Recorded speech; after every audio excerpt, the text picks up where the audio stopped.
Oh man, it's worse than I thought.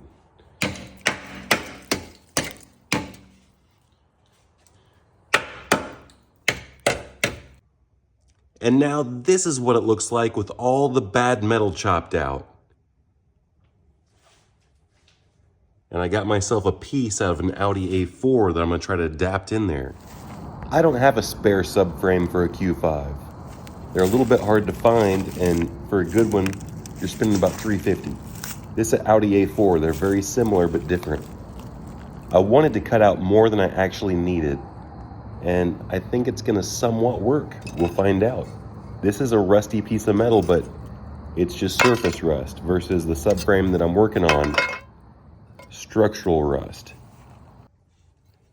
So I already bent it up just a little bit, and it fits pretty good. Of course, I gotta fill this in right here too. Fits pretty good right there. And then we come over to this side, I can seam weld it all the way across right there. But on the back side, it's not right.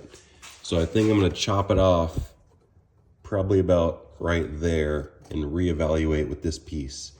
I'm gonna tack this one in. Okay, as you saw before, this area right here was pretty rusted and it was just blowing through. Now this might look like some sloppy work to the untrained eye, but this is actually a welding technique that I came up with in the early 2000s called the burn it and build it method. If it's just burning through the metal, what you do is you find a substantial piece and you just keep on building until it doesn't burn through anymore. Build, build, build, build, build. Harbor Freight welder. This one doesn't even take a gas bottle. Of course, I got the bigger, badder one. I'm just out of gas. On the back side here, I tapered it in a little bit so it fit better.